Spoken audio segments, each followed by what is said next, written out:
Yo, yo, what's Papino? What's Papino? Um, I normally don't do. I've been doing double features lately. So I'm doing a double feature.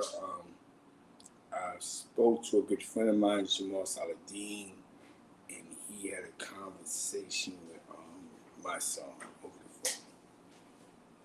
And because a lot of things that be said sometimes I've done on these platforms, Saladin's actual page, it says YouTube channel is going through politics right now, so he can't physically go live, speak what he wants to speak.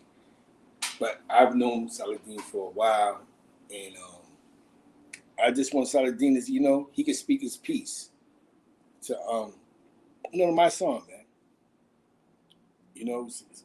Not speak his piece because they don't have a beef. It's just positive energy.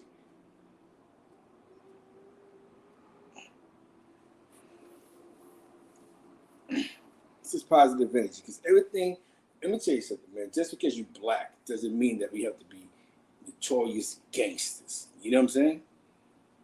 So it's just know how to express yourself in a manner where we're acting our age and not being adolescent.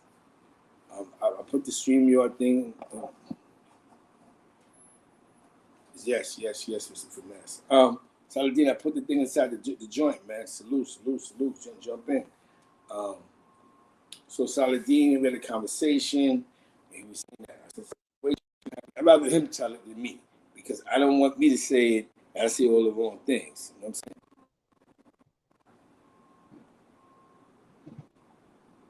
What's going on, good brother? Yo, peace to the gods, peace. Zeke Black, how you feeling, bro? Peace. I know you outside, man. Yeah, I'm about to pull over for you, though. I can tell you my person, because I don't know my son personally. Mommy's in the building. Shout out to Smalls, since he's in the building. Finesse the Dawn is here. Curvers is in the building. That you get that. You know what I'm saying? Saladin's here. I had to throw the button up on conversation. It's a grown conversation, and it's something that's real, man. Because a lot of times, us as African Americans, when it comes to us not seeing eye to something, we just automatically get defensive without listening to the whole story. So I may not know why you're upset at me. I might assume because I walked through the door, but I may have forgotten that when I walked through the door, I knocked the picture on the floor and didn't pick it up, or I used the bathroom and pissed on your floor, and son, what's wrong with you? But the only thing I'm gonna remember is when I came through the door, son, it was all love.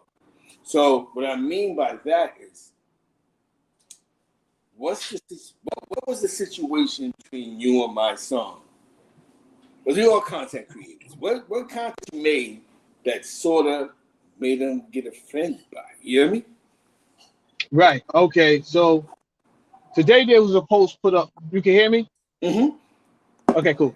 Today there was a post put up by K-Born Rivers from the Bronx, and he had a question. Why is my sign why do I only see him in areas like Fordham Road, maybe Grand Concourse? Now we consider these the arteries of the neighborhoods, right? Yes. But I guess K-Born's question was, why aren't you in the veins? Why aren't you in the crevices and the smaller spots where the hot spots are actually at, in the actual crime, like these things, these events that are taking places? Why aren't you there? So as a content creator, I shared the video, and in the description, I hear echo, Zeke. Oh, no, you're good on my side. I don't hear okay. echo. You're here? Okay, cool. So you good. You good. What did you go? As a content creator, I shared the video, and as a person who I consider I have a voice in the community and for the community, I shared the video. And I, because I know how it could have been taken, I say in my description, I'm not trying to gaslight this. I've asked you this question in the past, why you take certain tactics with your program, right? So I tell him, all right, cool, because it's hard to text. I said, I'll call you right now. Yes. I call him, and he takes the conversation. He picks up. Like I said, I've been had my son's number. So I let him know, how does the I'm trying to figure out how the conversation really start off. I thank you for having this conversation, and really I try to make it as diplomatic as possible. Now I'll go through the conversation and hit his points, because I think he deserves that, definitely deserve for his side to be told here and everybody's side to be told, right? So his point was, he does hit these spots. It's just that we don't recognize to see them. He said those videos are out there too, and it's me that I don't, because I'm a content creator, I'm only seeing what I want to see. So not sure how much you guys know out there in YouTube land. Recently I like to clean house like that. Even when I'm cleaning my own house and I'm going through something, I start to clean my house. So up here in YouTube, it got so convoluted spiritually, you know what I'm saying, just intellectually on my page, I decided to take down all my videos and start from scratch. You understand? Yes. So there's no videos up of nothing movement I started with. Hassan Campbell, none of the videos. I took them all down because I wanted to start with new energy. Does this affect me? Yes, because my videos was doing, they started to do 2,000 a clip, anything I put up. Yeah. And, I started to get my monetary check. I started to get a check from YouTube. So I knew what I was doing consciously, that I wanted to clean my own house. There's going to be some effects, but will I bounce back? Yeah, I'll bounce back. I ain't worried about that. Let me reset the foundation. I just call that resetting the foundation and then start new. So before I did that though, I did a video on Trife Gangster, and I did a video on Mysonneygeneral. Both of them, to which I have been spoken to since then. I've spoken to Trife about this too. He wanted to know the same thing. Brother, why did you do a video on me? I explained to him, I did not feel that your movement was in a spot where it was really going to make a difference. Not to us that live here. You're on 125th. You got the bullhorns. I felt you should have been somewhere else where it could really make a difference. Me and Trife, we explained. Trife explained why he was out there in that specific location. Being that this is not a video about Trife, I'll leave that conversation out of it. So I said, all right, cool. You know what I'm gonna do, Trife? Because I want to work for the people. It's not about me looking pussy or any of these things. It's about my brothers being able to hear me. But if they can't hear me, we can't work together. If they can't hear what I'm saying, I know we can't work together. So I say, you know what, Trife? I'm gonna take the video down and I'm gonna apologize on my social platform so that we can move forward. Boom. That's what I do. We move forward. I speak to my son this morning. I'm listening to what his gripes are, what his complaints are. And it was really like, yo, bro, you did a video on me too.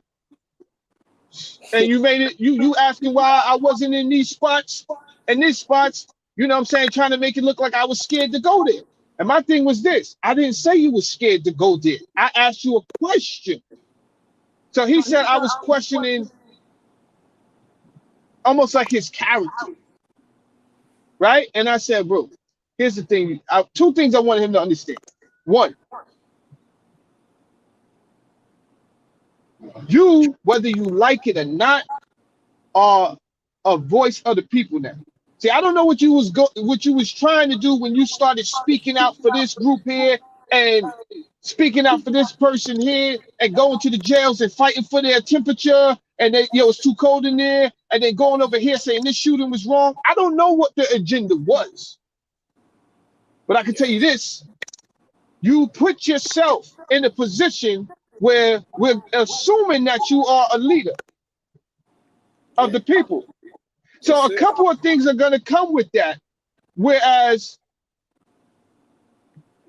at some point you got to choose a side, right? And we'll talk about that in a second. Yes. You will have to choose a side because it can't be confusing. Well, I'm out here trying to stop violence, but then I'm running with active gang members. We can't do that. Being honest. I'm just being honest right now. Yeah. It's funny. And okay, don't let me get off of this thing with. Okay, please hold that thought because this is not a cat video. I don't do things without assuming that the other person will see them. Yeah. This is not a cat video, but I got to keep it 1,000 all the time because the one thing I'm going to be outside. I keep telling you that, but not outside on a negative way. On the 28th, we have a rally on 183rd Street in the Bronx where we'll be walking. So when I say I'm outside and I'm outside with these kids, when I say I'm outside, I'm usually outside for a positive reason. Yes. So it's not like I'm telling you I'm outside, but when I say I'm outside, I will see some of you people. So you don't never have to worry about, if I see you, you're going to keep that same energy. The answer is always going to be yes. Yes. I'm the same person, man. I just, being on YouTube, right? Content creator, we go through so much because we'll report on something and have our opinion on what we think, right? And this is the dangerous thing about you guys that want to be in this public forum because you want us to always praise every move you're making, even if it's foolish. Nah, don't worry about it. He'll bounce back.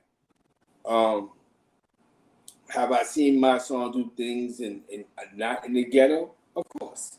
Well, I've seen you on High Bridge. I've seen you with the bullhorns on side blocks. We've seen, we're paying attention to it. A lot of times, man, you guys get upset because it's what you guys put out there. Do y'all think the performance at that VIM, when I talk to a young woman's job and I go, listen, man, I need you to have self-control.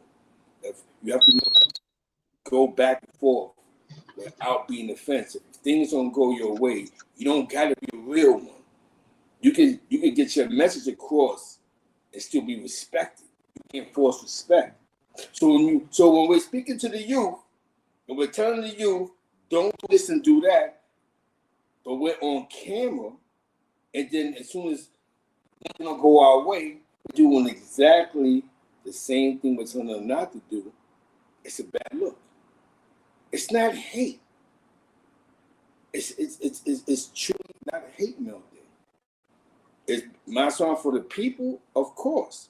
I've made money because of my song.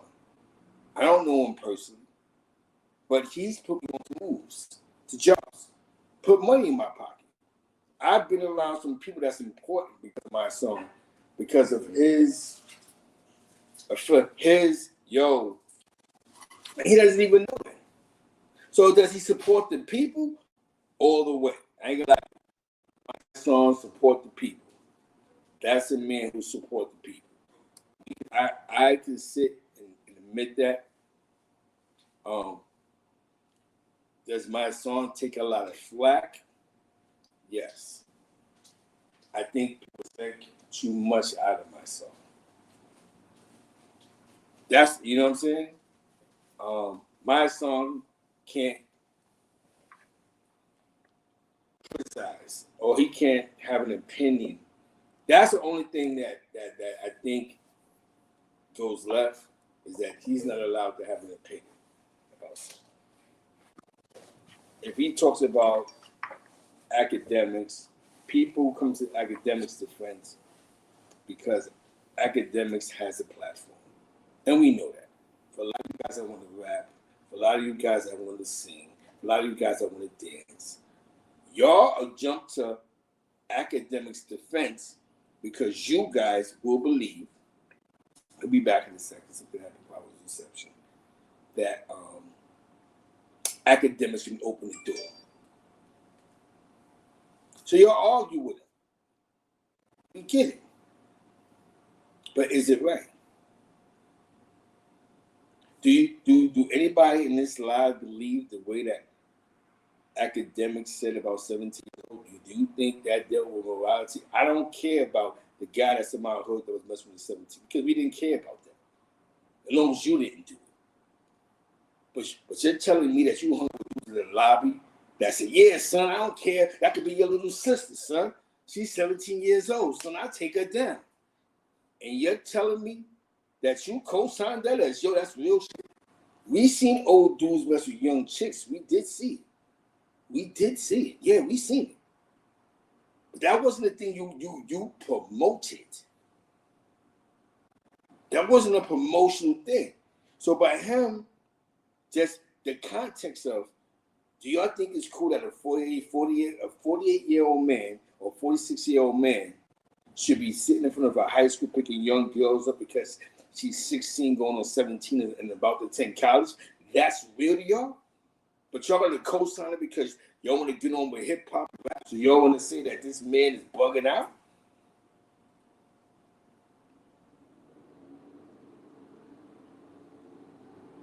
So then it goes back to the R. Kelly thing. So that bugs me out. So dad, you know, or mommy, you know that R. Kelly playing with these young girls, but because he's 16, 17, he got a bag, we all can win.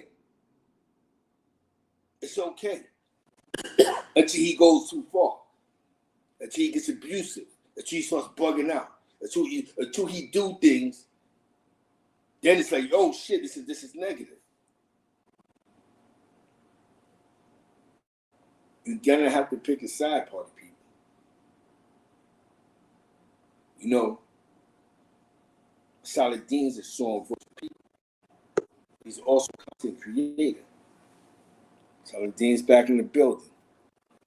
Because you gotta put the volume up, brother.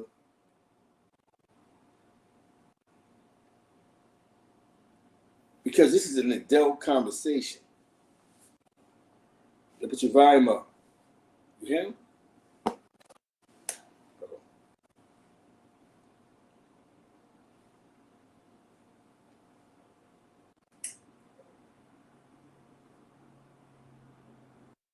Volume up.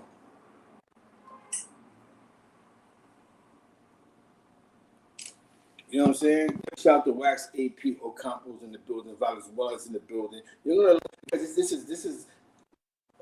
is an adult dialogue. I'm gonna say grown man, an adult dialogue that we all do create. This show now my son was looking in. This is because his channel is going through politics with YouTube. So that's why he's doing it here. We just did this on his platform. Just to let you be known. He's not trying to be weird and be funny. I can't do it on my platform because it's my song. He's going through politics with YouTube. And you guys know how those politics go. So we're going to be clear there. We got to start being well-versed. We stop being well-versed, skipping lines and making fabrications, and then that's when it goes all the way wrong. You fix the volume? Do I sound better? Gotcha. Shout. Is it? You got my man Pump Daddy. You got my man Pump Fight sound check. You know what I'm saying? Shout out to P. Diddy, man. All right. So what you were speaking on about, he was upset about the K-Born reaction video. And he just brought up something in the past about the VIM. I mentioned about the VIM. My take, not because I like somebody to get along with it. I just believe that y'all lost self-control in front of the people, and you're telling the youth not to act like them. So the youth see this. So we understand that you're trying to save the youth from Black lives, but y'all can't be losing self-control because these young boys, that's one thing that they don't have is control. We could talk about, you know what? I'm happy we're having this conversation. Why is it most of the dudes that we do respect, we know all their life, they have mental health issues. They was 600 schools. They was taking medication. and we co-sign their actions as being real. What part of the coach is that? Because that's a culture where being violent, nobody really tests that, because that's not why most people send their kids to school, right? They don't send their kids to school to be violent, right? And violence gets respect at the end of the day. Let's make that very clear. Knowing this, when you're a little kid and you go to school and you see someone who's decided to be actively violent, and I'm talking about, we could start from third grade, second grade. Yes. Usually, what you're going to do is most people is going to avoid these people, right? Yes, that's what They happens. just Yes. the students in that class is going to avoid, and they're going to be like, yeah. We're just being honest. You talk about second, third graders, first graders. We know this person, but we also know for whatever reason, this person goes off the rails and they just start doing crazy stuff in class. And I've learned, I'm putting myself in a position as a first, second grader. I've learned to just stay away from this person. That's what my mommy tells me to do. Stay away from this person. And sometimes you can't stay away from this person because that person needs someone to pick on. It needs a host. You need and anybody can be the host. It doesn't matter. It could be the teacher. You could get it for whatever reason. We're gonna go down to class today, and we're gonna ask the class to read each paragraph. I guarantee you, before I get to him, somebody's getting hit in the head with a book. You see what I'm saying? He's just going to blurt out and start cursing for no reason at all. Whatever it takes to get kicked out of that class. See, I watched your show earlier, Zeke. You did whatever you had to do to get out of that house. You knew the dude. You knew the dude, Jigger. Yeah. But guess what? It didn't matter to you. As long as I get out this house, I'm punching the first person in the face, right? Yeah. These things were instilled in us back in first grade, bro. As long as I don't have to get up in front of that board to show the whole class I can't read, somebody is about to get punched in the face. I'm going to just start cursing. I'm just going to start doing something crazy right now, and I'm never going to make it to the front of the class. And guess what? Everybody going to laugh, and I'm going to laugh my way out the class. Yeah. Now, you see? Because I... Wait. So that... No, go. Because, you know why? That thing has never really changed.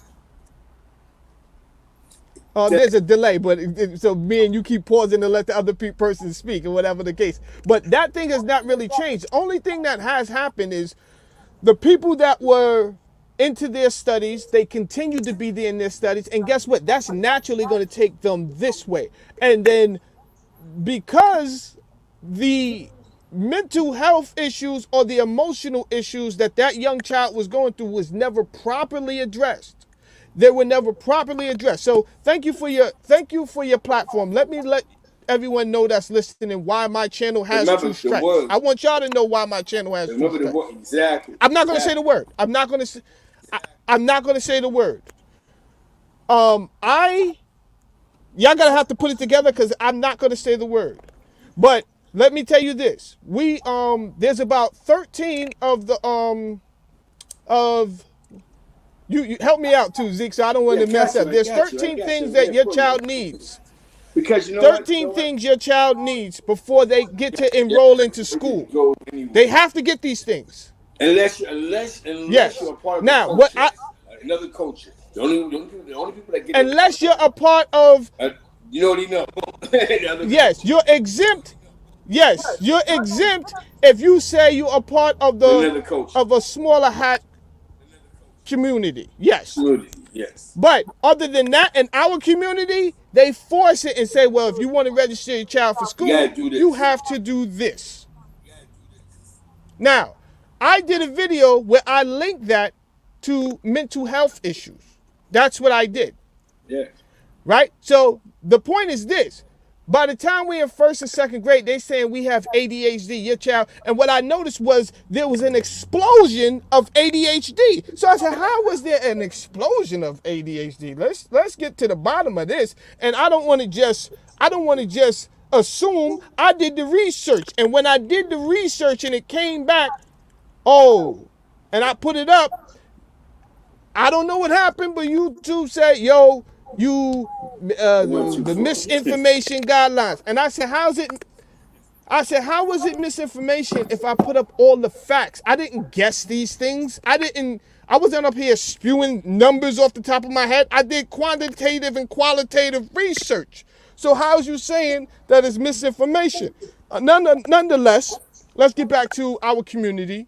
Now, because you know Those, what? I believe, Because go ahead, Zeke. this all ties into what my son's doing. Because because now we need to know is this message that you're doing. Who are you speak? Which community are you speaking to? Are you speaking to the ones that was the mental health, or are you speaking to people that are part of that? Because at some point, right? At some point, we have to have the conversation of why we have that conversation that you just said right there. Why are we having right? Keep saying how it's good, but it started because of certain situations. We don't know what these people allegedly doing, whatever they're doing to our bodies.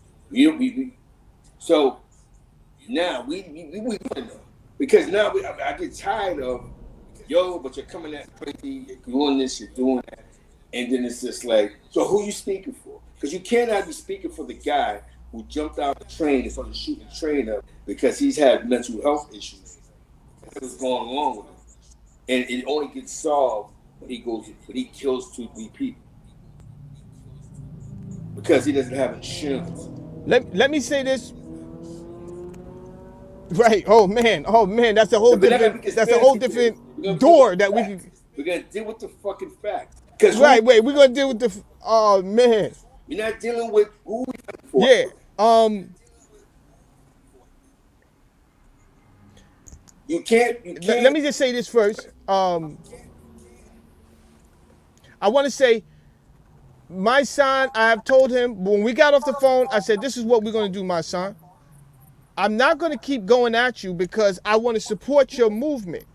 This is what I told him. I want to support your movement, but I'm for the people, and I'm gonna be a voice for the people up here. The moment I see that you doing something, because we either build or destroy. That's it. We build or destroy. The moment I see that you're doing something that's not really building the community or misleading, then I'm going to be right back where we was at, and I'm just going to talk my mind. So I don't want you to think I was being phony when I was on the phone with you and I said, yo, I support you. I'm not doing that. I support you as long as you're doing the right thing.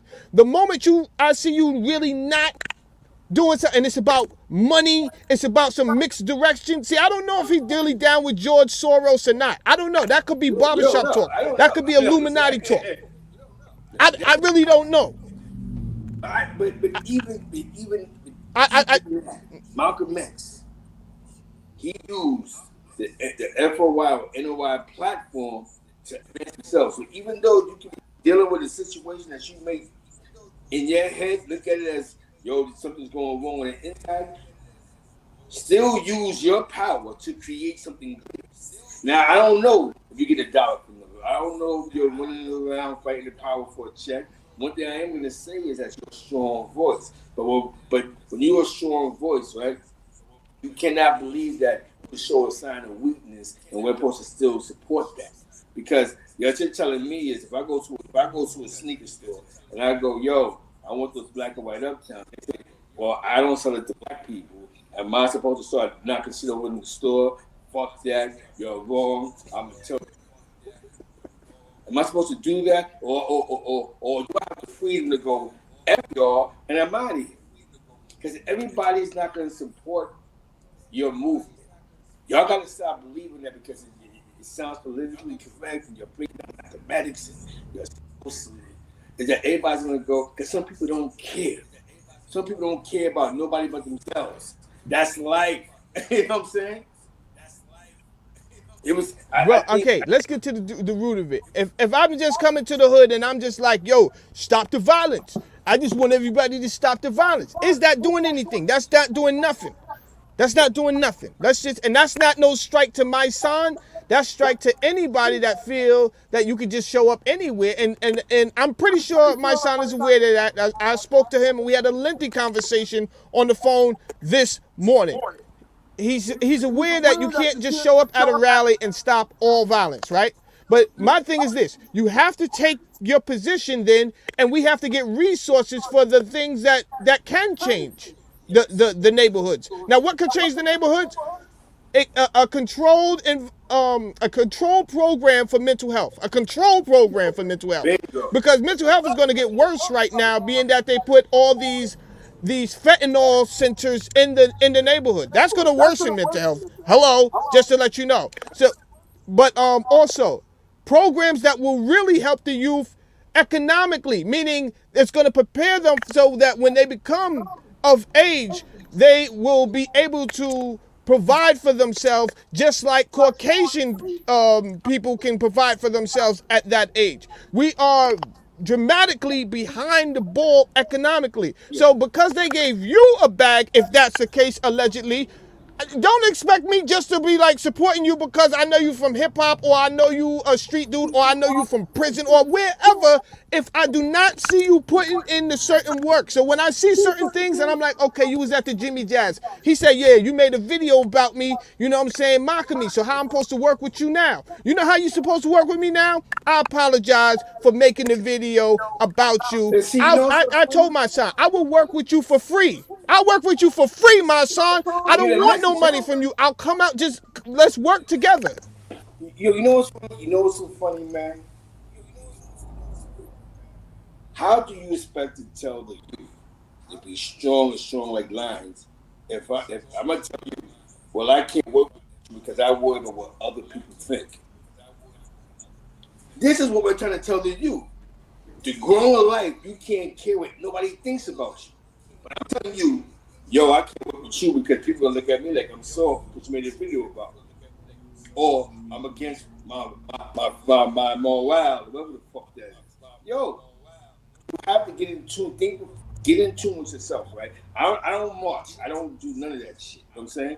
But one thing I am doing is I got 4 or 5 youth that work on my job with me and I'm the boss. And what I'm saying about them is I'm saving like every day. So every day I speak to them, I have a life-changing conversation with these young boy, his first call was he came fucking with me because I was giving him overtime.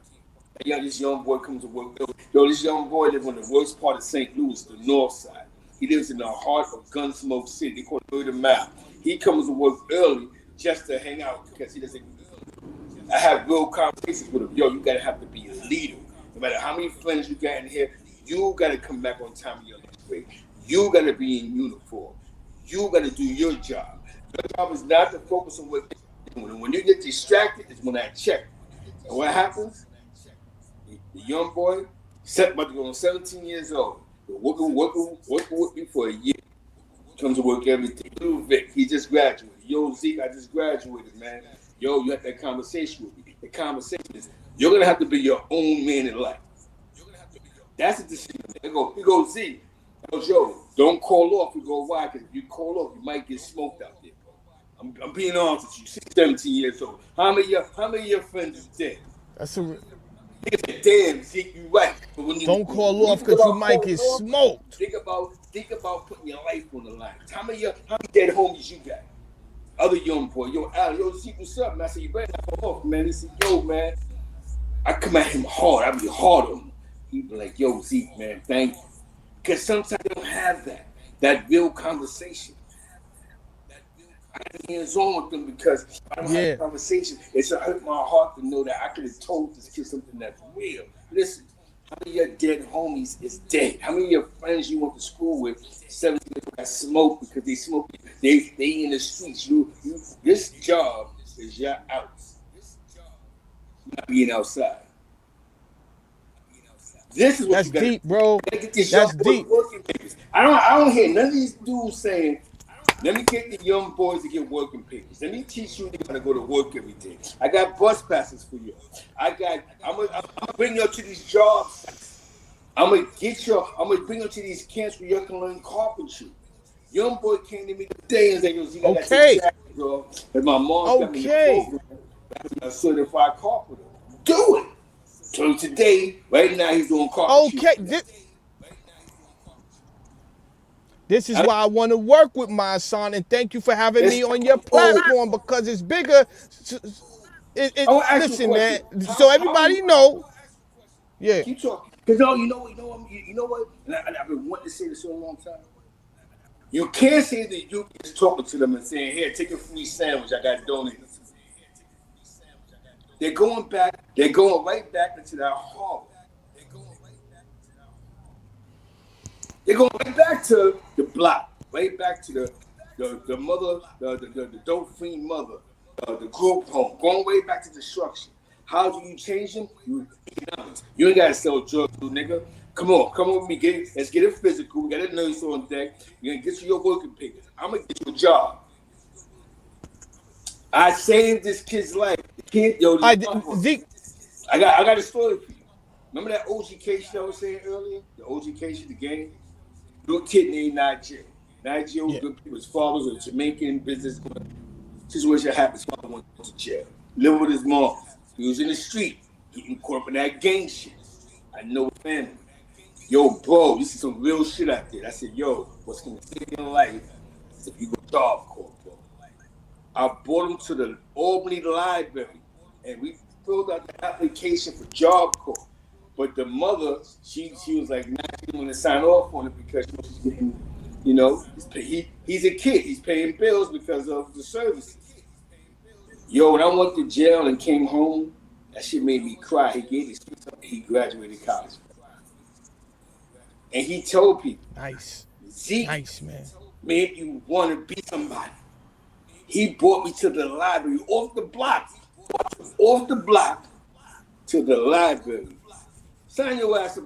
I said, yo, you need to learn to trade or something. You're going to die in these streets. Don't be stupid. You young. That one moment, don't forget. That one distraction. Oh, shit, I can get out of this shit. That's what dudes need to do. Go on field trips to Department of Labor. Field trips. What you think, Saladin? I mean, Man. what do you think, bro? Because you're sending me, because listen, you can speak to the There's game. a delay. There's a delay, so you know what I'm saying? Huh? I want to speak. Yeah, there's a delay, so just take a second because I'm noticing like a 7-second delay. Here's the thing.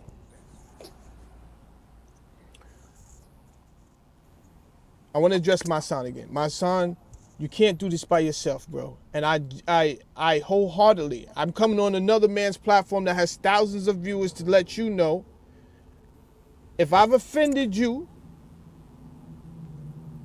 and you felt that way, I apologize. But let me tell you the truth about it. I was not trying to offend you. I was questioning your tactics as a community leader of why you would even be at a tourist spot trying to stop black lives from getting murdered. That's what I was doing. I was not trying to insinuate that you was scared to go to the projects. My question was, why weren't you there? Now, I also said right after that, I would go with you to these spots. I'll go with you to the most dangerous spots. It don't matter who else you get. And if we're going for a righteous cause and we have a plan. Now, to what Zeke is talking about, I love what Zeke is talking about because it's bigger than just saying, getting out there and saying, yo, man, stop the violence, man. You know what I'm saying? Unless y'all don't want to go to jail. Guess what? Some of them don't care nothing about going to jail. I was brought into this world by two dope fiend parents. You heard me? I was brought into this world by two. Listen, my father was like that. My mother was like that. My mother was robbing too. It's probably in my DNA. I already told y'all my story, you know what I'm saying, of the things that I got into. But one thing that we don't mind doing, right? We don't mind we don't ever want one of us to play, yo, nigga better not try me, nigga better not play me. But you know what? I'm going to say this. The Caucasian man is playing us out. He's playing us for a sucker because as long as we're not united, right? As long as we are all over the place and we fighting each other, he don't care. It's the moment that we get together that they fear. So I'm telling you right now, my son, I don't care nothing about my reputation. I apologize to you, bro. Let's work together. Okay, I said I didn't want no money. I don't want no money. I just want to come out and work in the crevices with you This way, when I get out there, I could point those same kids to other programs and say, yo, I can have a conversation with them. Yo, I seen you before, Saladin, on YouTube. Yo, come here, blood, talk to me. What's going down? What you trying to do? You got 5 more years before you 21. What's up? What you trying? Yo, I ain't really think about that. Yo, all right, this is what I got. A few things that make $100,000 if you could learn these things in 4 years. You think you could do that before you get out? You see, I'm thinking already. Yeah, I'm gonna put you in contact with this lady named Karen such and such. Call her. I'm gonna call you Tuesday to make sure you called her. You understand what? I'm gonna do that part of it. So you understand? So it's different. You got your program. I got my program, but I really want to change lives out here, Zeke. It's not a game. I know. Because I seen something a couple of weeks ago that nobody's Jay-Z, and I think the guy who owns Amazon, the guy who used to own Twitter, they're setting up a program in Marcy Projects to treat people to educate people on cryptocurrency. Bitcoin Academy. Bitcoin Academy he started. Why is Jay-Z educating the people on that for? Because that's the future. That's gonna be something that he's gonna invest in, of course, or probably did invest in. So I'm gonna educate you on something that I'm invested in, and we can make money. This is how it all works. Education. White supremacy is based on economics and education. Even through the slavery days, people believe that Jesus wanted us to be slaves. Yo, the name of God, you're wrong. Go pick up the rate. Because education, that was the power in slavery. As uneducated until we started catching on. Through all the abuse, we began to go, wait a minute, some shit don't make sense. I don't know how to read. Now John learned how to read and going, wait a minute. That Jesus thing is just a manipulation type of thing. Because their Jesus and our Jesus is two different Jesuses. Right. So we're gonna have to be well. Yes. My son, nobody's against. Listen, bro. And listen. I'm with the Black Power movement. My mother was part of. They went to fight the power. But I'm gonna ask you a question. Why doesn't my son speak about that? Get the people. Get that supremacy to put them in our communities to educate these youth. These young boys is killing themselves. And I'm going to tell you something, right? Let's look at the stock price of Smith & Wesson. The guns are still being sold. Where the majority of the gun holders? We still getting... the guns are still getting in our hands. These private prisons are still being built. You understand?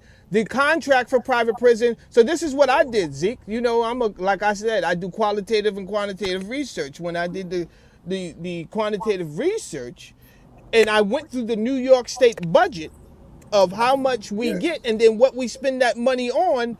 I did a show where I showed my audience this much money is going to prevention, youth prevention, right? Zeke, it was disgusting how disproportionate it was. It was like 100,000 towards youth prevention. I'm using an example right now, right? Example, 100,000 towards youth prevention. Then for youth corrections, it was like 3 million. How are we fighting this battle like this? We can't fight a battle like that if you're not going to really put the money towards prevention. And then you're going to say, well, we did give money, but, it's just that this is what it is. No, this is not what it is. Anytime you put any people under economic distress, you could put any race under economic distress, and it's going to end up like this, bro. You can put the white man. You stop feeding the white man and see how fast some guns come out and people start... And they may do some savagery business. You understand? It get nasty out here. Yeah, So you doing that to my people is not. It's not that I'm ignorant to what I'm trying to get my people to see is we being tricked. Okay, we're being tricked. So if when I speak about the gangs and me being against gang culture, it is not to disrespect any leader of a gang, any of that. My thing is this. Tell me 5 positive things you did for the community. You know, use your power for good. And then maybe my approach with you may be different. But if you're out here and you setting my young boys on what they used to call them, Crash the mission. dummy missions. We used to call those dummy missions. Yeah, crash missions. You sending them on crash missions. Cause I was a doja at one point. Let's be Me clear. too. When I came outside, I was called a doja. They didn't even hide the fact that they called me a doja. They called me Yeah, a I doja. ain't I do just that. came outside. I Go ain't run get up in that and go stick that up, man. Bring that money back, man. You understand? And then I did a few missions, and then I elevated myself to general. They say they came to me. I say, yo, I ain't no doja no more, homeboy. I'm out here actually putting in more work than you, bro. You understand? So, you know, I don't even really see why if we need to continue this relationship, why we need to be, we don't, if I'm a doja to you now, we don't need to continue on like that. My Yeah. gun goes off, nigga. So, do we need to continue as peers or do we not need to continue at all? Yo, we continue as peers. That's what it is. Let's go get this money, okay? Now, if you gang leaders are just sending my boys and my young women out on doja missions and then you want me to respect it, nah, it ain't going down like that. So therefore, you either build or destroy. If you're not with me, you obviously are against me, and I'm gonna speak out against that. You understand what I'm saying? Now, me and Zeke, we understand that there are different sides to to gang culture. Totally There's different. prison gang, and then there's street gang. These are two different things. Two different things. There's street, yeah, these are two different things. So we understand the politics behind it. Yes. You got some Go ahead, dudes Zeke. they were that was crazy, man. That some people may regret. There's a lot of there's so much, man. It's when I was younger, right? One thing, there was a lady called Olga Mendez. She was a politician in East Harlem, and she was a Democrat, but for East Harlem to get services during a depression in the United States of America, definitely in New York in the late '70s, early '80s, because of Iran.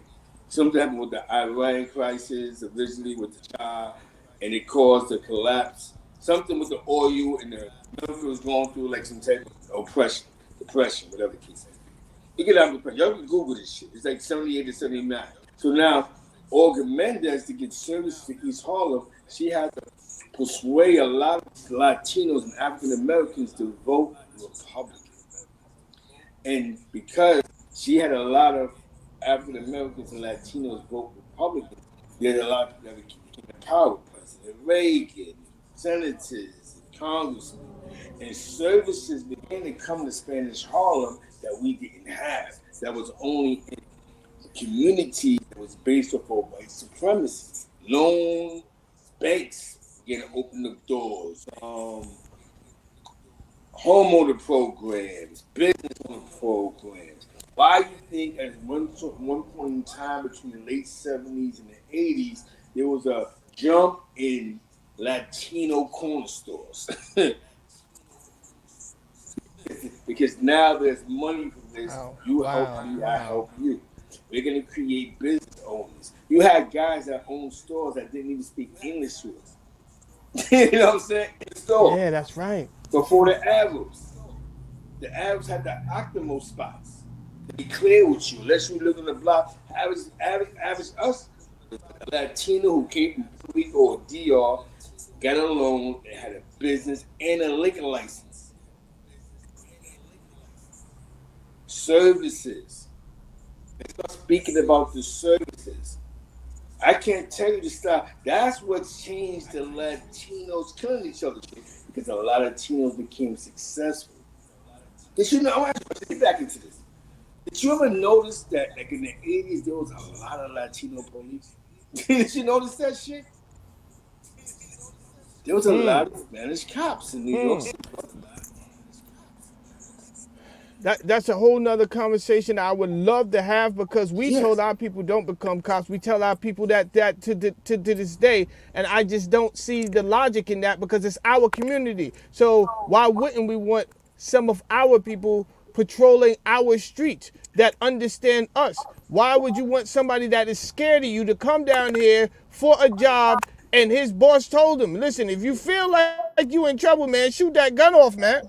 You understand? Now, I may know you and I may not even necessarily feel like I need to pull that thing out like that, man. I may see, yo, what y'all doing, bro? It's just an energy thing. You understand? But people, there's crazy narratives that we have put out and we continue to perpetuate. Barlow, 2L's up. You heard me? Yeah. Barlow's in the house. There's narratives that we perpetuate and we continue put them out there that sound real, right? You know what I'm saying? So it's like, okay, shout out to St. Laz, salute St. Laz. I was messing with him the other day on the show, right? So he said that there was a burglar going through his neighborhood, stealing, breaking into cars, and stealing stuff and cutting the seats and wilding out, right? Yeah. So I guess the DA came to him and somebody came to him basically to point the person out to stop that. He said, nah, don't do that. I was messing with him. I said, yo, you need to go and help them people put that fool out your neighborhood. St. Laz said, nah, we don't do that, Saladin. We don't do that. They could give me his address and I could go beat him up. Okay, that sounds tough and rough. That definitely sounds tough and rough. If you're gonna do that, St. Laz. But the truth of the matter is, now he is a car thief. Let's take this logically. I don't want to talk rough. I don't want to talk tough. You're dealing with a car thief, bro.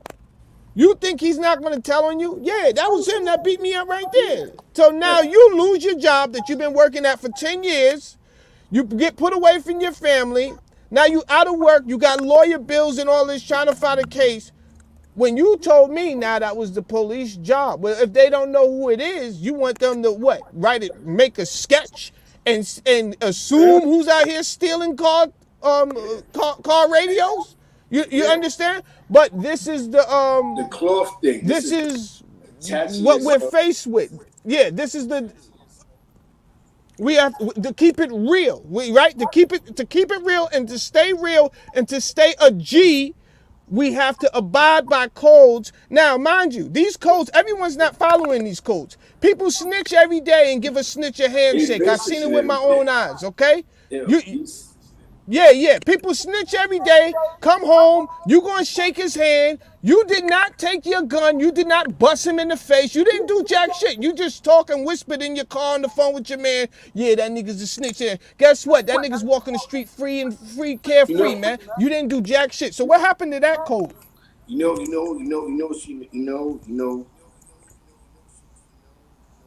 and when we have this conversation, some people get offended and they go, well, that's all fails. Well, that's just how I look at it. But if that's how you look at it, why don't you just represent it say it like that? Don't represent it like I'm doing something wrong because I don't see it the way you're seeing it. I gotta be a coward. I gotta be Boom. A rat lover. Boom. A sucker because I don't see it the way you see it. Because we can't pick and choose.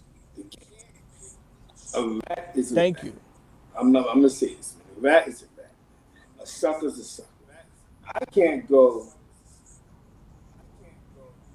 My moral compass, whatever the case may be, is about output. We get it.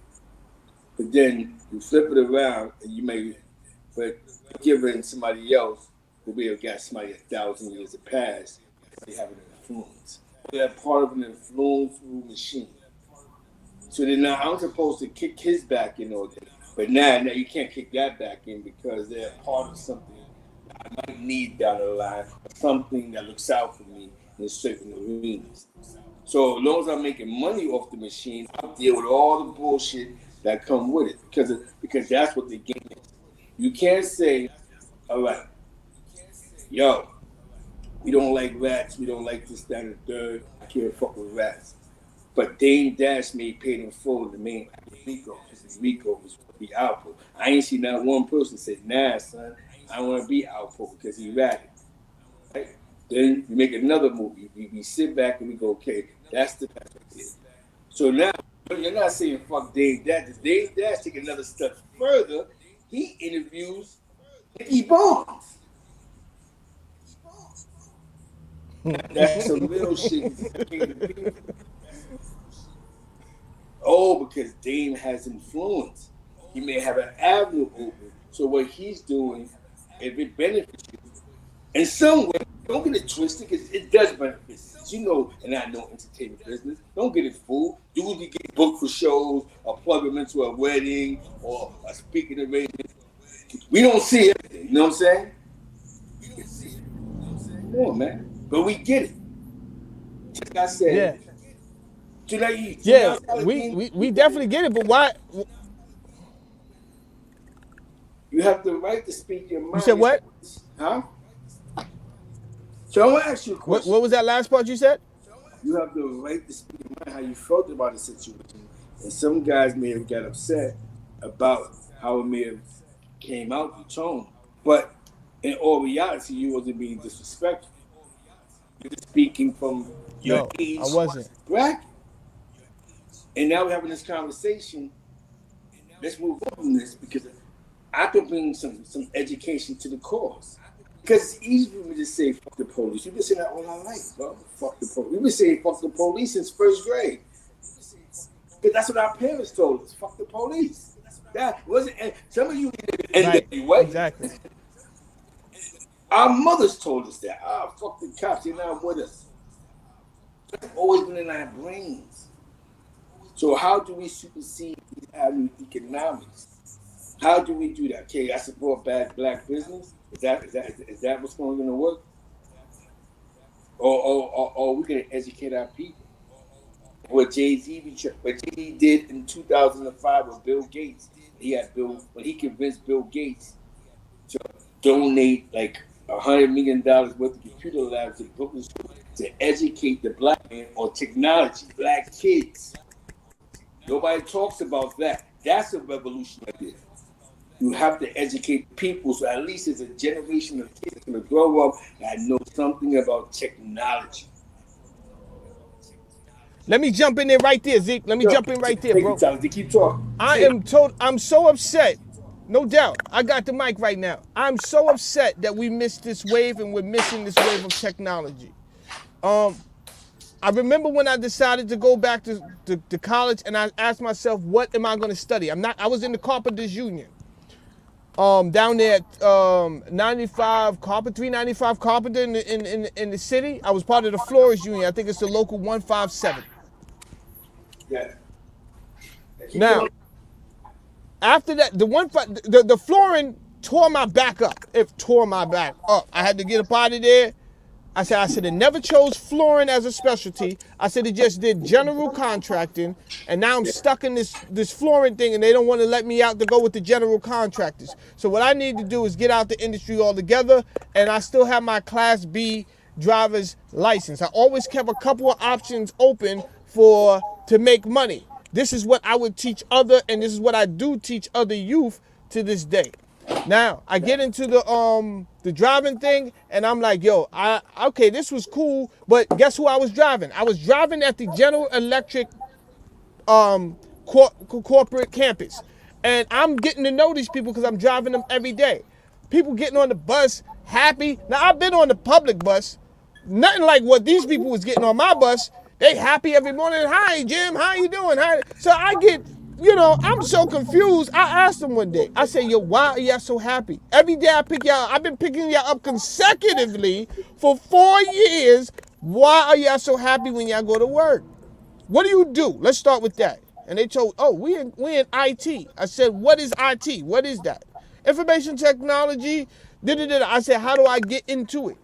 They said, well, if you ain't go to school, you can get a certification. Guess what Saladin do?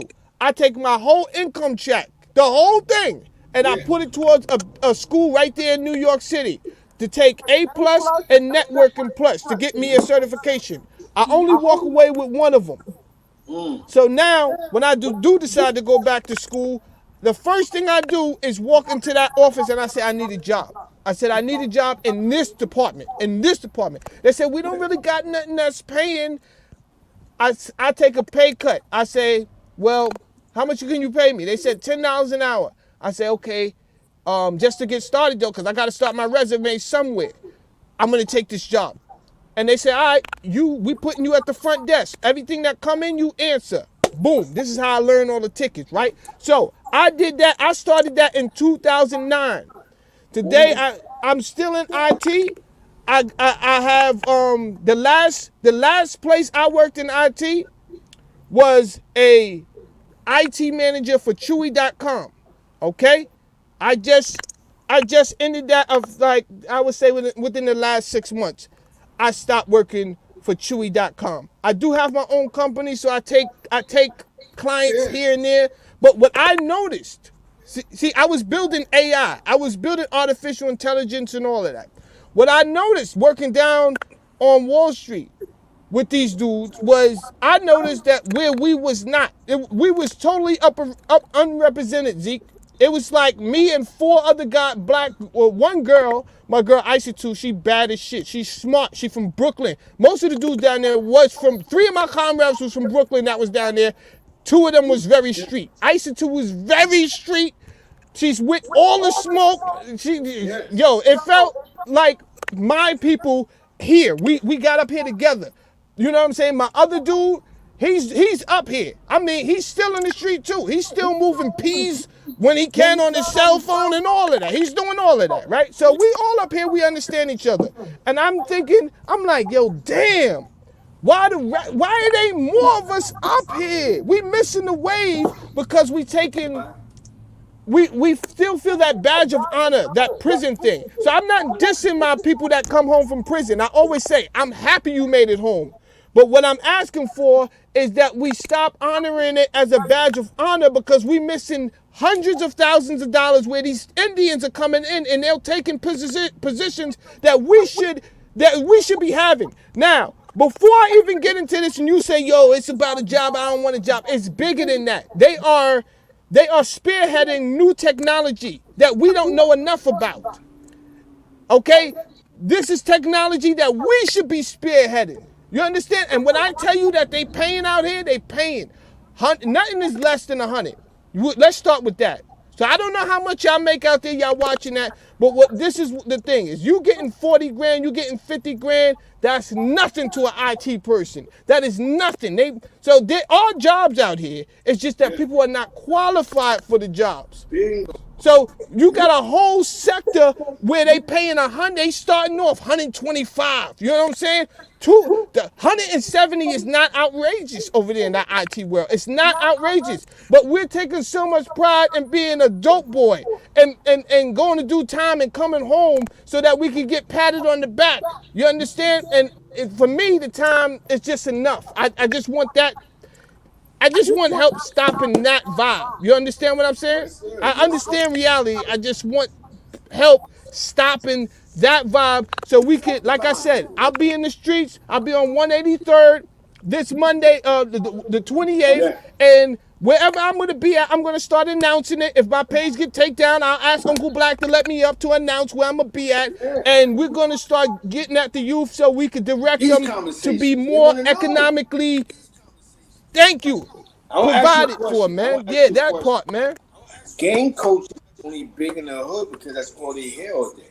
So now, if we promote IT, education, doctor, lawyer, be all you can be in this great country, you don't own your own company, the paperwork thing. We don't do enough of that. Then remember, when we act these rallies, we have this young conversation since we was young boys, right? Tell them all the good things. I'm from the streets. I did this good. Just good temper and do the right thing. They have to go right back home to their misery. What are we right back? Take right them back. Their misery. People say it ain't about money. Yes, it is. Right. Because what made us rob still? We had to feed ourselves in this great country. This ain't the zoo. Unless you're eating squirrels. You know what I'm saying? This is what you got to do. How many of y'all taking kids on field trips to get working papers? At least working papers. You 14 years old, you need to be working part-time. I got plugs with supermarkets, schools about floors. You can do dishes. What are your, I mean, I don't hear those conversations.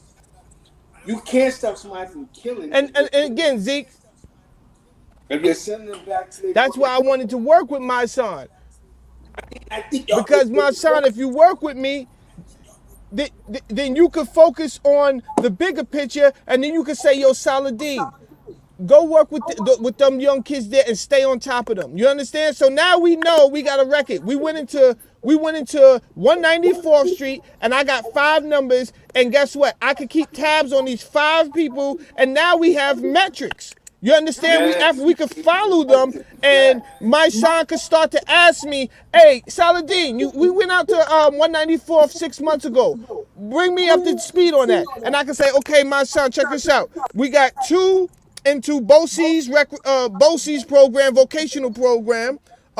One of them did go back to prison, but right now he's, last time I checked with his family, he'll be released on good work and all that. So, and I can give you metrics, Masan. I'm not here to just clout chase, and I'm not up here to steal your thunder, bro. I want us to work together. But you know what?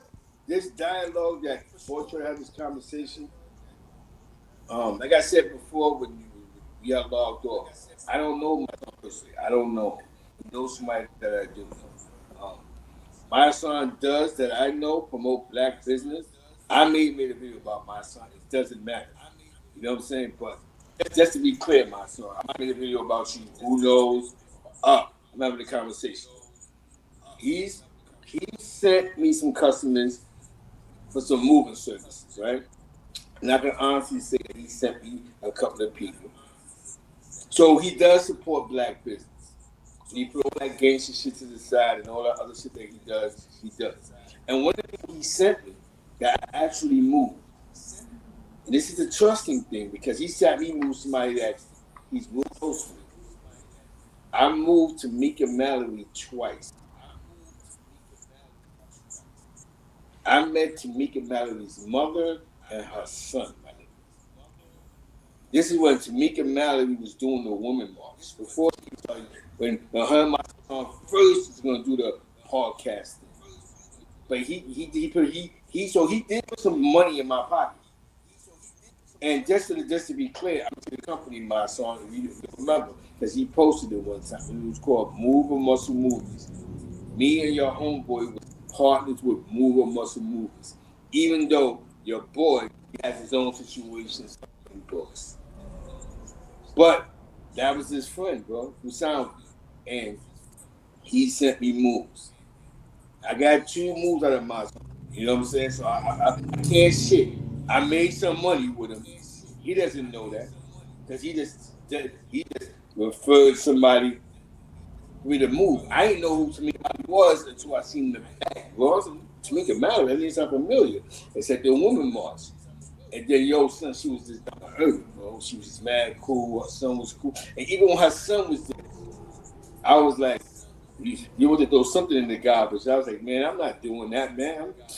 You bugging. I said, I'm not throwing that in the trash over there. We're going, you know what I'm saying? And then neighbors, and so like, listen, don't do that. You know what I'm saying? You're going to get caught up. You at your own risk. You know what I'm saying? So what I'm saying is, he is a workable guy, but he can't play into the public. My song, you and Saladin can work together because this is good because my son Saladin understands the streets. He understands the streets. We know a lot of them big homies are special ed niggas. We know that. You don't admit it. Most of these niggas are 600 school niggas. But Major League was an environment. Being with Ricky Ricardo, that's the end thing. We get it. But look at K Flock and them. That's the end result of mass incarceration is what we're looking at with K Flock. Are you happy that WB was voting on stage for Hot 97? Because the kids don't have nobody pointing them in the direction to be men, but the gang members. Be a man in the Bronx or Manhattan to be a gang member. I'm a man of blood. Saladin, speak to the people, man. Speak to the people. We have these conversations. What I want to do, even if I could work with the gang leaders to educate their set. You understand? That's what I want to do. Let me talk to the OGs who started these sets and then we can economically incline your set. You see, so I got to get out in the trenches to do that. And the people that's really out there, I'm working with them because they know these people's. So if you're a community leader in your area, then please DM me. And because my thing is this: if I could be the in between y'all and the resources y'all need, that's what I'm pushing for. That's what I'm pushing for. Because like Zeke said, we've been under a spell for a second.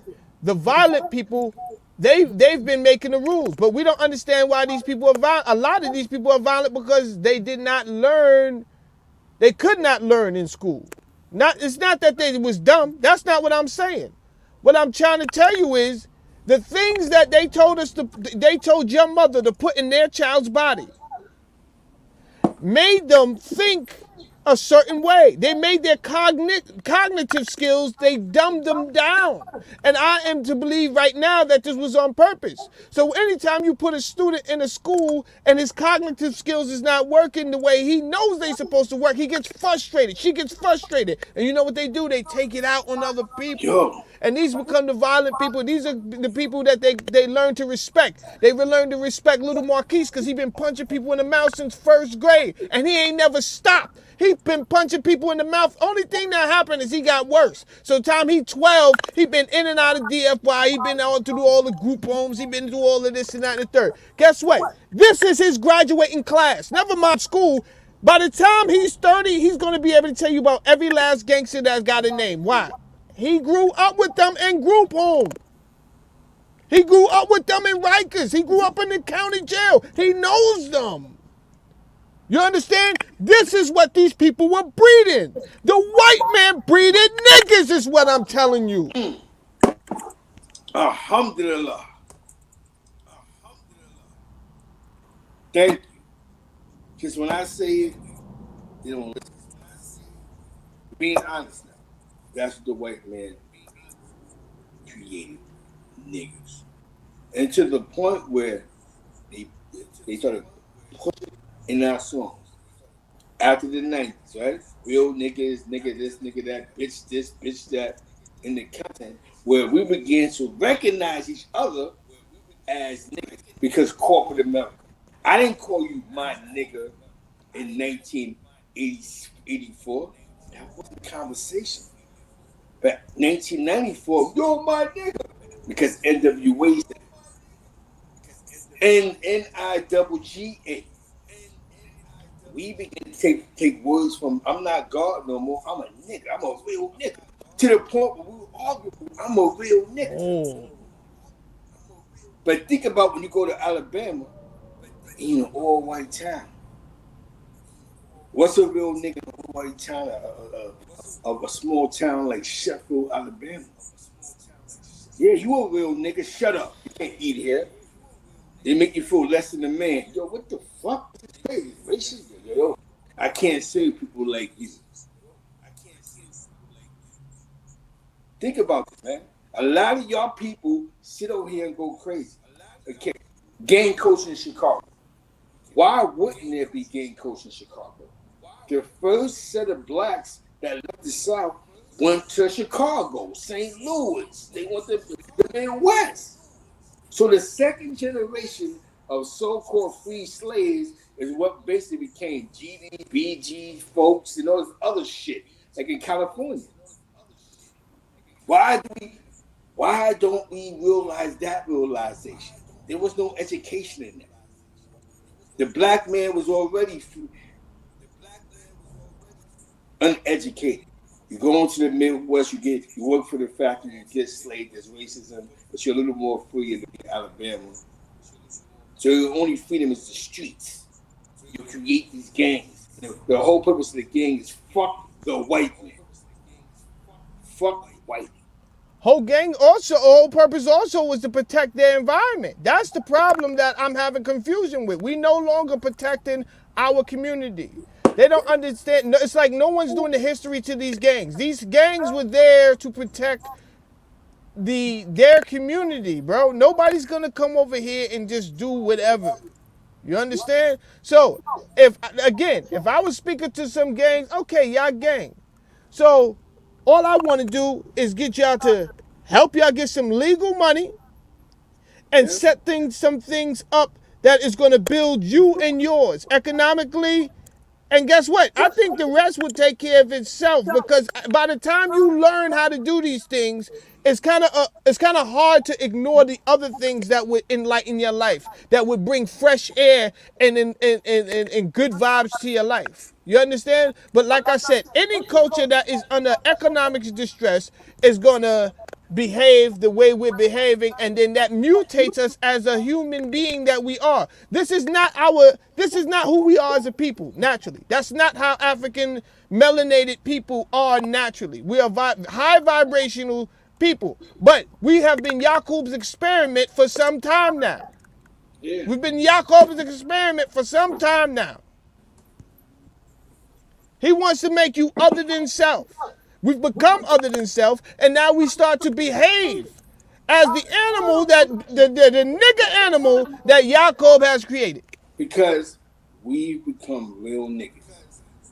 If I walk in a room and somebody goes with Saladin, and I don't say he a real nigga, he don't count. I gotta be precise in my words. Nah, he cool. He cool. So he in the real one? Nah, he ain't like that, my nigga. He a cool. Now you see, when did being, I'm gonna fuck how you spell it, nigga. When you look at the context, right? I had an argument with somebody. I said about the kid from Chicago that got killed by the Klan. What's his name? You know what I'm saying? I said he was more free than those dudes. No, he wasn't. They killed him because yes, he was. He went down there and it was different. Back in the bus, and where he was at, it was black people that protected black people.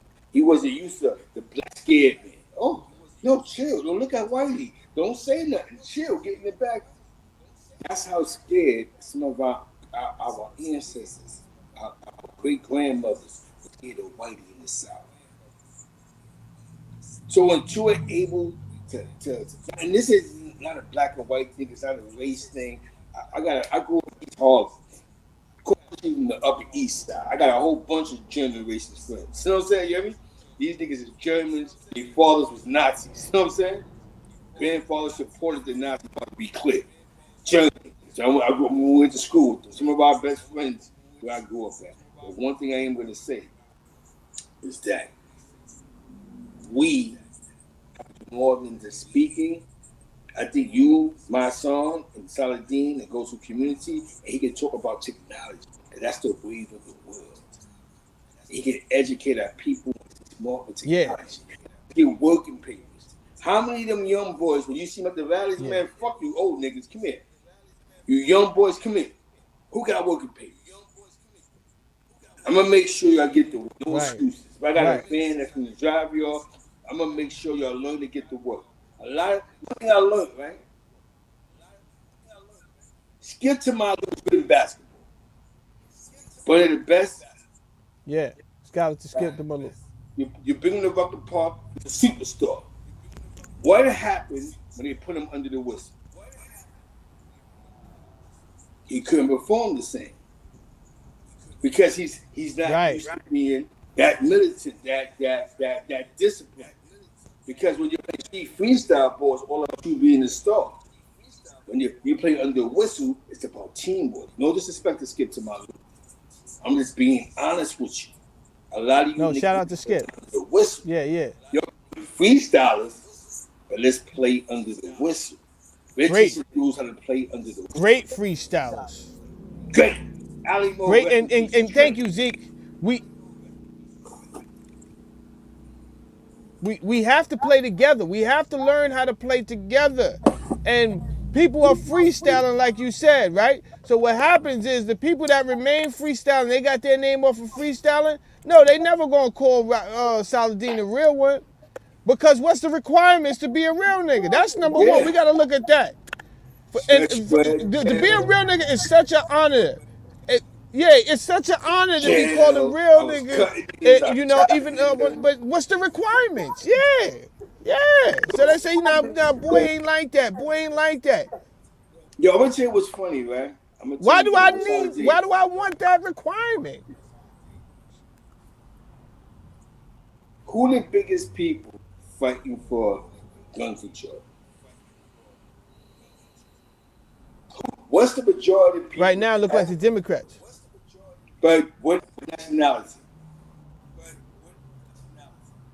White America.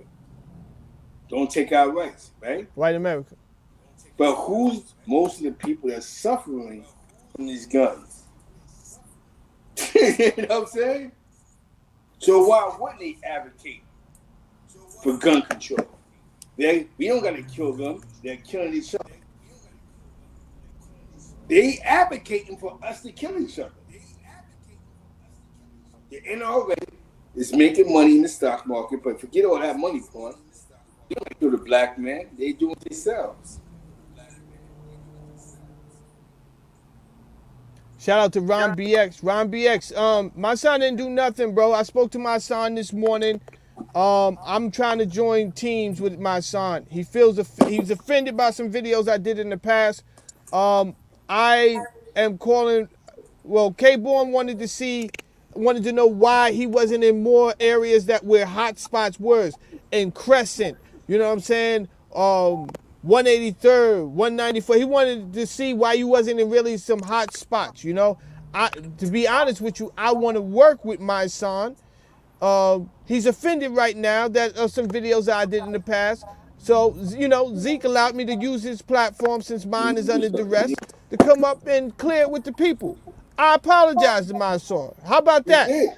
But, you know, let's move on. Let's move on and let's really do some work. That part, man. Let's get to that like they say. Let's get to that. Let's do some real work out here, provide some resources for these youth because like Zeke said, ain't nothing going to change until we can get resources for them economically. And when I say resources and when Zeke say resources, it ain't just a bag.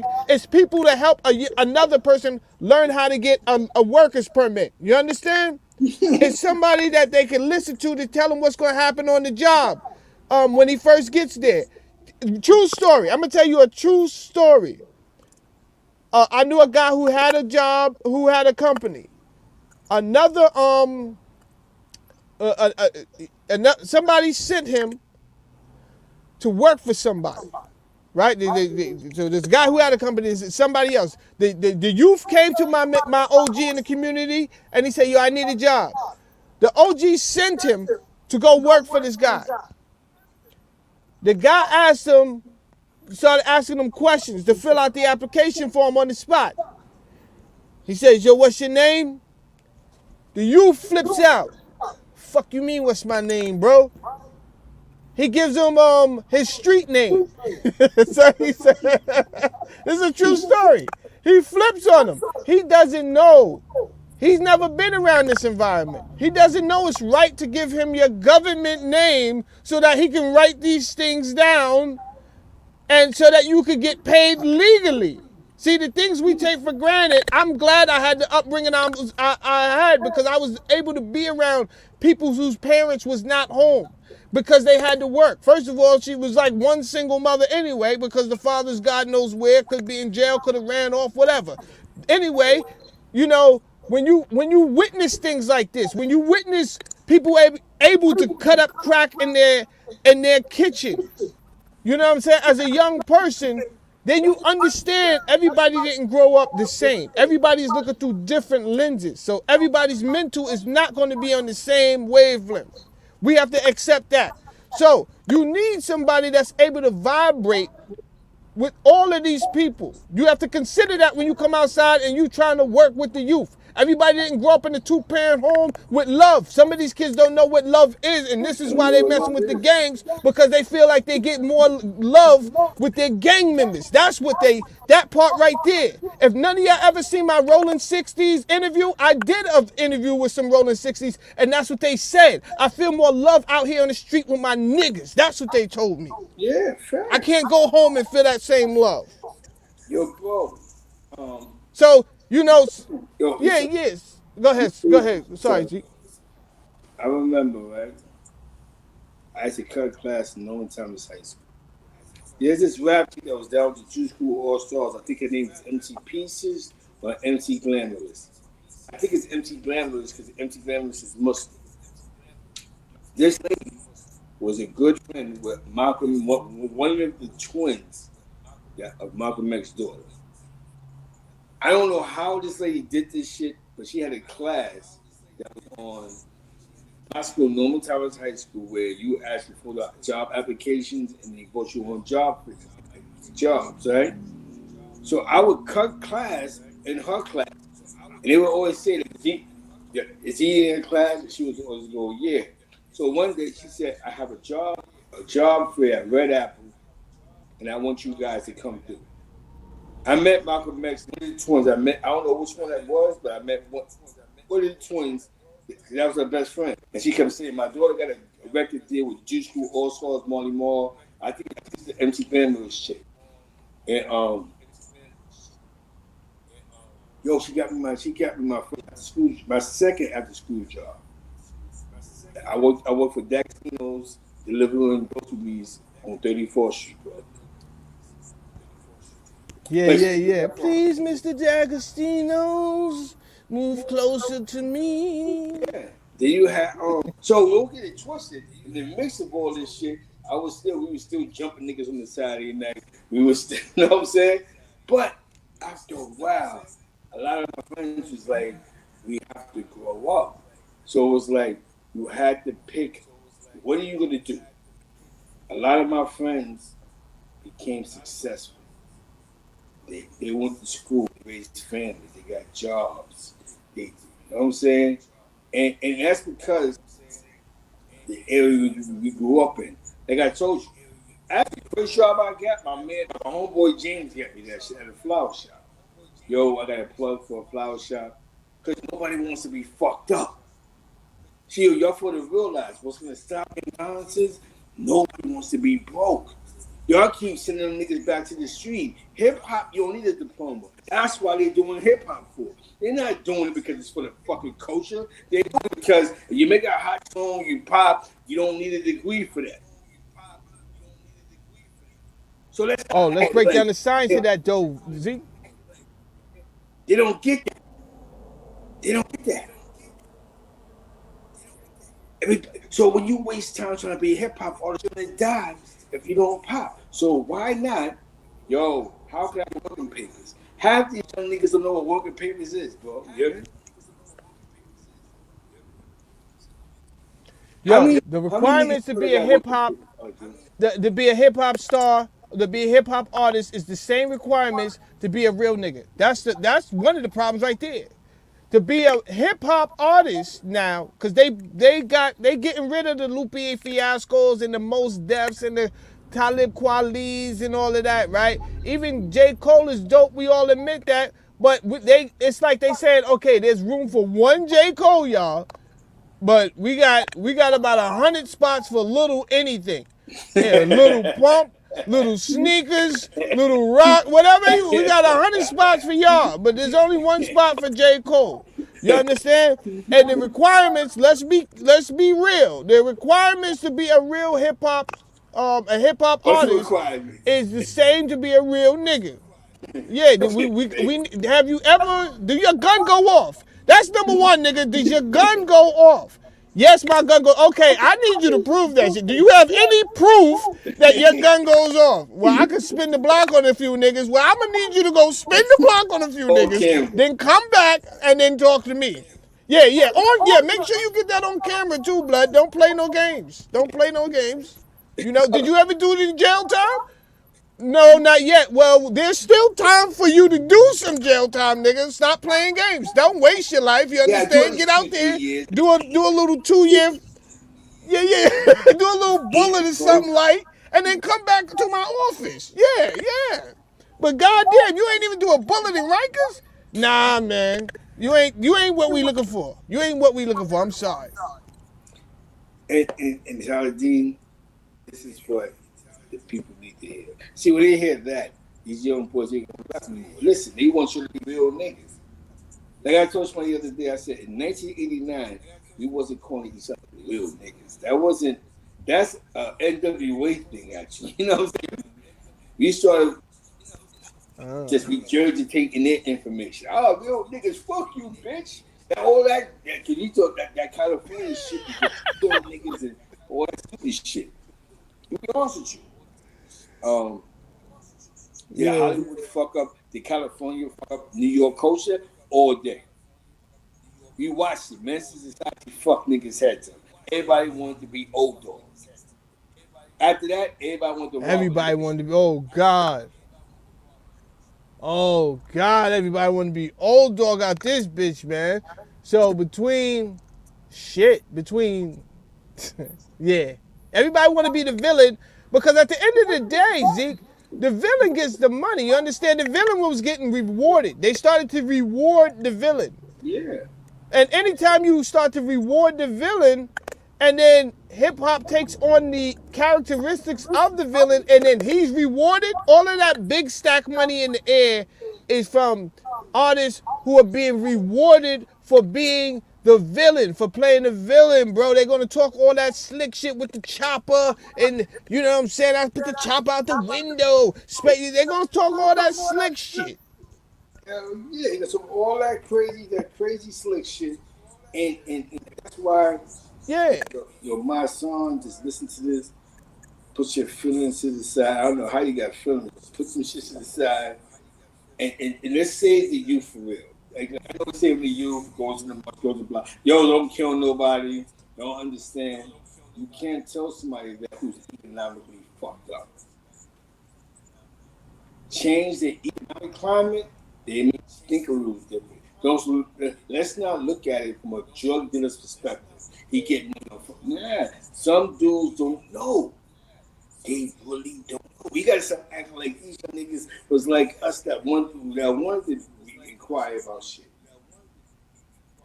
You know what I'm saying? Why do you think these Zeke, I gotta get back to work. Indians coming here getting rich.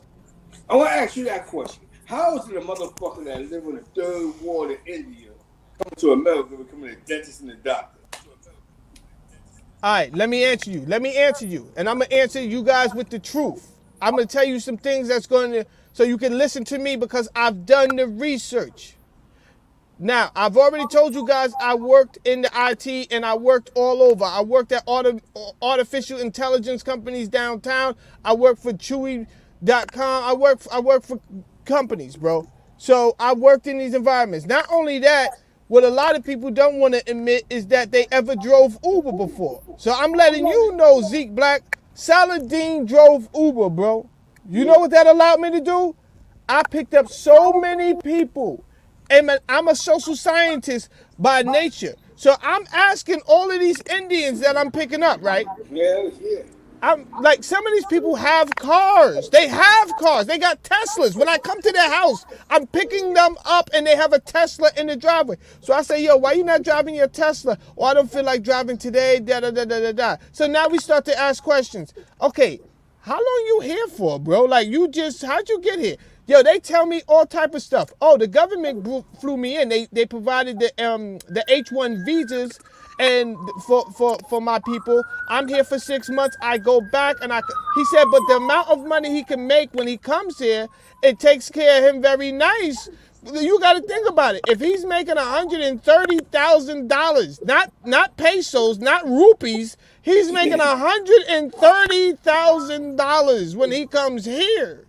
You understand? Some of these people, like before they was able to get away with paying these people bull crap money, right? They would fly them in and would be a benefit. But at this point, not enough Americans even know the technology. So the Indians called on and they say, yeah, you can fly me in and give me the H-1 visa and all of that. Yeah. And I could, but you can't pay me $60,000 no more because we on to your BS. You got to pay us more money because we know you don't even have citizens there that know this technology. Most of your black community is either in jail or off trying to get into a dead industry called the entertainment industry, hip hop music. Okay, so you can write them off right now. They don't care about you at all. They don't care about this technology at all. White man, he got his industry set up already, which is mostly finance and starting his own business because he knows how to get the government contracts and he already has a history a lineage that his ancestors left him a big bag. You understand? The other people, them people that we not allowed to talk back, they got a money system going on, and they put insurance on each other. So every time each one of them die, they get $1 million. They got money. The Asian people, they are the top of manufacturing. Okay, that's what they do. They manufacture things. They don't need you either. The Mexican man don't even need you, because when he comes over here, he joins with 2 or 3 of his friends. He builds up a landscaping job, and next thing you know, he got the whole community doing landscaping, and he no longer lives in a small ass house. He lives in a big ass house. Okay, so at the end of the day, the one community that probably could take over things, which is the black community, they're not interested in this technology, and we know our wealth, so therefore you got to pay us more. So these Indians are getting the contracts, coming over here, provided by the U.S., H-1 visas, getting the jobs, going over there, building back big-ass homes, balling on us. You understand? And you think they looking at you with respect? Don't nobody look at us with respect. We have low self-esteem. We're trying to convince each other that we the biggest and baddest, and well, I'm harder than you. I'm harder than you. I'm a real nigga. I'll slice you in the face. I'll punch you in the face. I'll shoot you dead. I'll piss on your grave. All of the nigga shit, that's what we into. And the more we do this stupid shit, the realer we are. Older you. Yo, son went and pissed on his grave. Son went and graffitied the mural of somebody else that died. Son told his mother to suck SMD. And we can still consider this real stuff, and nobody is saying, you remember Samuel L. Jackson and Do the Right Thing? Hold up, hold up. That's what I'm doing. Hold up. What are we doing here? What are we doing? Everybody that we can't big up everybody that caused destruction in the hood because we call them an OG.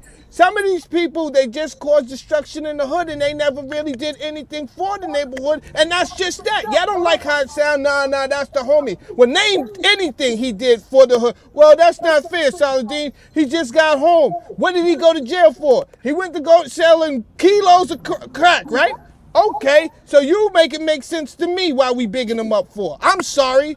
No, we bigging him up. You know, the son just came home. I didn't ask you if he just came home. What I'm asking you is, what did he do for the culture besides crack cocaine?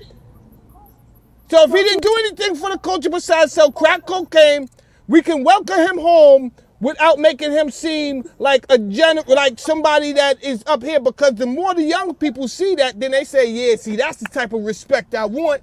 And I'm not going to get it out here being some sucker-ass Saladin following ass nigga, some 4-eyed glasses wearing ass nigga with skills. Only way you get that type of respect, you got to put in the pain, man. You gotta, Saladin, man. And I'm gonna be honest with you, be real right now, right? 1980, it was 1988 Easter. He was having a big party at the Ritz Club. Me and all my friends went to Uptown, got the baby blue and white straps. We was gonna go to the Ritz. That was the plan.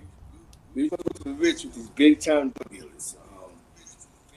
Tone Lopez, DD, Chicky from Sun Boulevard. The host of it, you know what I'm saying? It was gonna be a big night, the Ritz. It was Jungle Brothers, you know, the in crowd back then. Queen Latifah, Moby Love, Quest, Red Alert, De La Soul, Weed Mix. For you on go, right? My cousin comes from college. So New York, he just crossed his line for Kappa Alpha Psi. Pulls up, think, what are you doing for Easter holiday? I'm like, you know what? They going to the Ritz. But what's up? What's the plan? So he goes, you know it's weekend. It's a holiday weekend. It's SUNY Albany. I just crossed the line. It's like 50 parties. And my cousin at that time was on college radio. I pull up. I went with my cousin. And I didn't see I thought I was in the Spike Lee, my nigga. School days. Crazy. He just crossed the line. I'm going to college parties, actually Q Dogs, Sigmas, Omegas. I'm like, yo, this shit is crazy. And it opened my eyes, man. You know what I'm saying? It opened my eyes because a lot of those African Americans that I was with that day, they all became college graduates. Most of them are successful African Americans and Latinos. Um, I got distracted after that. I was too in the street. But one thing I'm gonna say is, I'm gonna be honest with you. I learned to listen to smart individuals.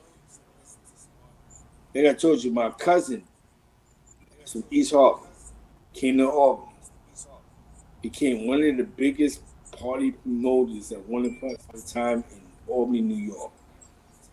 I met Tracy Morgan. Tracy Morgan was an uptown comedy club, flexing them. And they was getting $500 a show, bro. Before the movies. My cousin was into all that. He from New York, so he booked it. And I watched him. I watched my cousin work that radio station to his advantage. He wasn't the best DJ. He just played. Listen to Red Alert, come back, Tony Humphries, the freestyle house nigga. And he'll play that. That was big. College niggas, house music and freestyle was big for a generation of house music. I got to experience that, man. We have to change the narrative of the real nigga. The real nigga became the big homie. No disrespect. Because now, the real nigga's the homie. Oh, he the homie right there. So now I gotta shut up because he coming around. I can't talk because that's the homie. Let's get the narrative right. Stupid niggas still home. Stupid niggas and smart niggas home with smart niggas. I'm gonna be honest, who was very biased with special ed niggas. If you was a special ed, I really ain't fuck with you. And that's just how that game went. Because you niggas is nothing but trouble. You want to be smart, you want to fight. You want to sniff glue. Y'all's the first weed niggas. So, you know what I'm saying? Let's get back to that, man. You and my son, good sit down. My son, to be a revolutionary and heartless.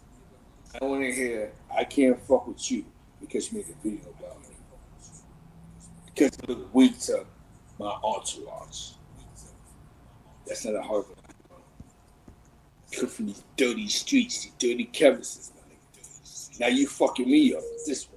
I expect that coming from the East Indian, not you. Get your shit out of man. It hurts my heart to hear he said some shit like that. Like, what the fuck is you talking about? But, you know what, Saladin? You know what it is? What's this thing with being smart in this? Why being educated black men is a weak thing in black America? Please answer that. For some reason, yo, they gonna say, Zeke, they gonna say you're not like that. Educated. Right.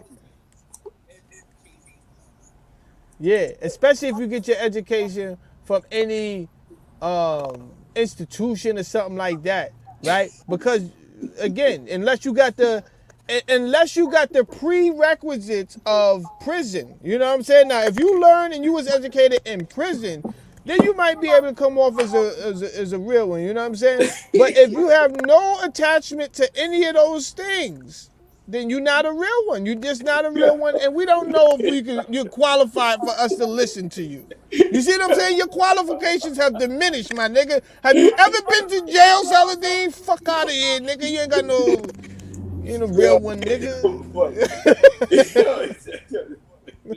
I don't want to laugh at this shit with the truth.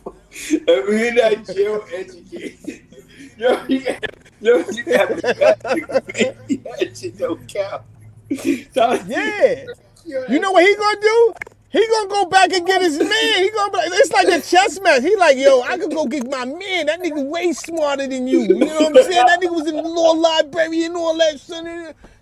Yo, son, this wasn't a fucking competition, number one, but goddamn.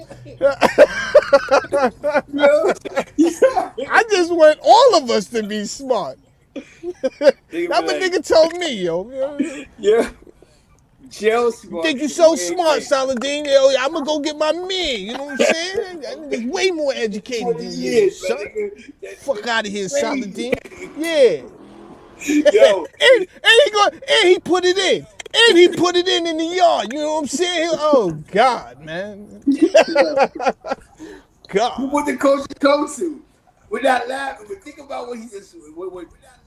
Okay. An educated man who did do over 8 summers in the penitentiary makes a reaction video, and these niggas get bent out of shape. A nigga who did 20 years make a reaction video now. He said some shit though, so you know what I'm saying? You know what I mean? I know a couple of spots, 40 kilos of power, tassel, you know, 40 kilos of flour, tassel soup, General Style chicken. We read all those books, my nigga. Like, we're above the, like, he doesn't, yo, I remember I was arguing with the jail. Cause I'm not a jail nigga. I went to jail here and there. But I do, like, when I'm in jail nigga, I ain't do more than 4 years. You know? So I'm not one of those seasoned vets. So, nigga goes, full seat, man. I don't know why you arguing with the nigga for, you know what I'm saying? No nigga, you know what I'm saying? He's just, his educational compass is beyond yours. And it fucked me up. I was like, because I wasn't in jail, so I'm telling you from a street perspective, and you're hearing from a jail perspective, like, get your shit together, people. Everybody that's educated did not get educated by the New York State Department of Corrections. So Saladin, Right. You might need a 1 and 3. You might need a 1 and 3. You might catch some. I might. There's still time, you know. you got at least a But- 1 and a half. You know what I'm saying? You hear me? Yo, it's crazy. Unfortunately, man. Unfortunately, you gotta catch It is crazy, man. But let me say this: I know we joking and we should be able to laugh, but real shit. yeah, it's real shit. But my thing is this: all my jailbirds, you know what I'm saying? All my gang members, we make one thing clear: we need all y'all. We need each other. So if I'm telling y'all we need y'all, then y'all need the nerds and y'all need the people who kept the squares. Y'all call them the squares, right? Y'all need the squares too, because the plight is not against one of us. The plight is against all of us. And what I'm telling us is that we've been played, and the people that's walking to the bank with all of this is not in our race. These people are not part of our race. So that means we are still slaves. All they did was change out physical slavery for a more intellectual slavery that I come to you with and I explain it and I say, listen, everybody, we being played. Stop calling yourself a real nigga because you went to jail, because that's what they wanted you to do. To keep getting our young babies and our grandkids to go to jail for self-verification. Yeah, self-verification. And these should not be the requirements to be a good citizen in our community. That's all I'm saying. My great-grandfather was a nigga.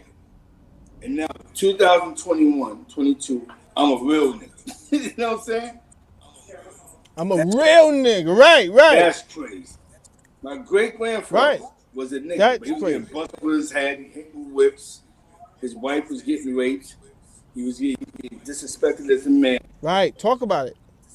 But now I'm a real nigga because I had to deal with the crime, the criminal justice that was created through the supremacies. I had to keep it down because I put myself in situations for it to get caught up. Me and Saladin. Yeah, but you put yourself in them situations. We got another one going on with Oliver North shit from 2 different perspectives. Oliver North, and your man Freeway Rick Ross. History for half. Oh, that's gonna be dope. History. Wait till we do that one, bro. And that's why I called you this morning to originally talk about that.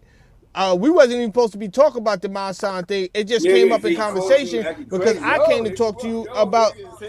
I seen the comment fly. He felt the hate mail. You know what I'm saying? What the fuck are you talking about? But you know, definitely. Right. So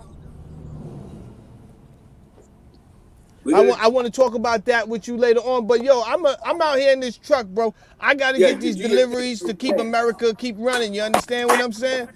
I love America. Let's make Do this money dance. Do this money dance. You You understand? look at So, me. but thank you for allowing me to Oh, now you good. You come thank you back. for allowing me to use the platform, bro. Definitely appreciate you, Saladin. The other thing you could possibly do tomorrow morning. You know what I'm saying with the concert thing. Bet. Let's do that, bro. I got That could I got go. some receipts. I got some receipts for them, bro. Yeah. All right, yo, enjoy your day, bro. Peace out, brother. Peace out. With that Peace. being said, building, um, it was a phone call he had with my son. I hope they get together. They can build, man. Happy Father's Day to all the fathers. Peace to the gods on earth. Remember, we're not real niggas. We're men. We're people. Peace. Shout out to wife who's looking at me with her jelly eyes. Valenzuela, you pulled up, though. Shout out to Valenzuela. This is the most positive comments I've seen in 6 months. Definitely shout out to Valenzuela. You definitely was positive today. Smitty Brim is in the building. Devastating for you was here. John Stratton. Yo, we here. My son. We love you, man. You're one of us. One of us. You down with us. You down with the nerds, too, bro. I'm a geek, too. Don't get it twisted. I was smart, bro. That being said, peace.